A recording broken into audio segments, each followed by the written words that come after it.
Olá, turma! Tudo bem com todos? Sou a professora Mônica. Hoje o nosso tema é referente à gíria na escola.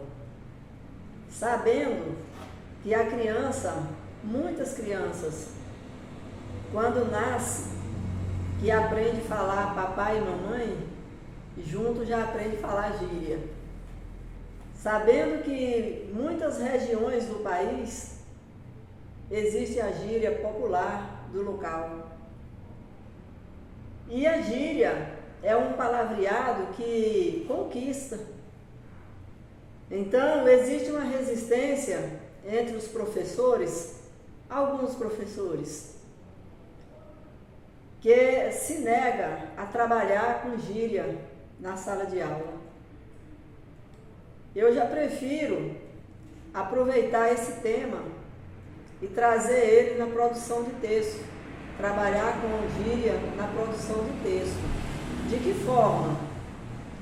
Você trabalha aproveitando o conhecimento prévio que o aluno traz consigo e através da produção de texto, através das atividades, o aluno vai percebendo por si só onde deve ser usado a gíria, onde não deve ser usado, por que usar a gíria, por que não usar, qual o valor que a gíria tem, a sua finalidade. E aí, por si, ao longo do tempo, o próprio aluno vai se adequando, vai se colocando em posição de preferir, de dar destaque à palavra norma padrão. Então, dentro de uma produção de texto, na criação de uma história, você vai ali e pergunta para o aluno, ou ele leva ele a construir uma história como se ele tivesse, por exemplo, indo a um fórum, falar com a juíza, falar com o promotor. Qual o palavreado, qual a frase que ele vai usar diante de um promotor, diante de uma juíza? Ou diante de um juiz, é claro. Se ele fala com um advogado, qual o palavreado que ele vai usar? Mas, do contrário, se ele falar com um médico, em determinada situação, ele está ali precisando falar com o médico, qual o palavreado, qual a frase que ele vai usar? E na igreja,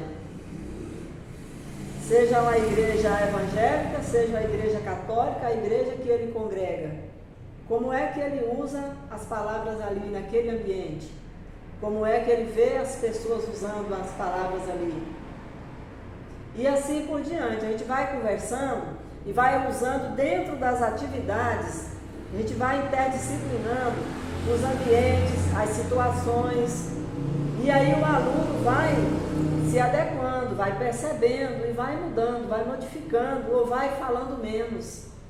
Também o crescimento do aluno pessoal vai mostrando esses ambientes para ele, essas situações, e aí acaba que a gíria, se a gente olhar ela, esquecer, não generalizar, porque o que acontece entre professores é o seguinte, quando fala-se de gíria, generaliza, palavra de baixo calão, palavrão, coisa de malandro.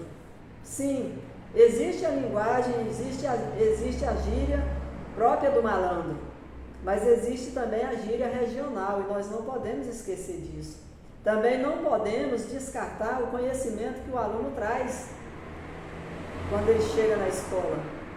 Então, se a gente souber trabalhar essa situação, levando ela para outro contexto, ela enriquece muito o conhecimento, ela enriquece muito a aprendizagem do aluno e está no meio, está na vida, está na sociedade, está em todo lugar a palavra gíria.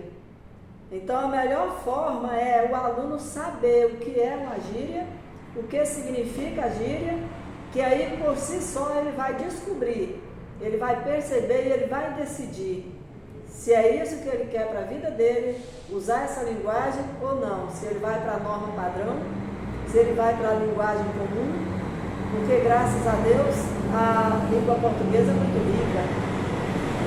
Então, a melhor forma de você trabalhar com o aluno não é colocando de lado a palavra gíria, colocando de lado o conhecimento da gíria, mas sim trazendo para dentro do ensino, para dentro da sala de aula, absorvendo, discutindo, resolvendo e colocando ali, ensinando e ajudando o aluno a se adequar com a nova forma de linguagem que é nata e que, diga-se de passagem, que o aluno mais gosta.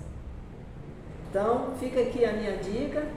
Gostaria de ouvir a sugestão de vocês. Quem discorda, quem concorda, gostaria de ouvir a opinião, gostaria de ouvir as sugestões. Gostaria muito, vou ficar muito feliz se vocês curtirem, compartilharem, derem like e se inscreverem, para que dê força para o nosso canal, para que ajude a crescer, para que venha aumentar o nosso conhecimento.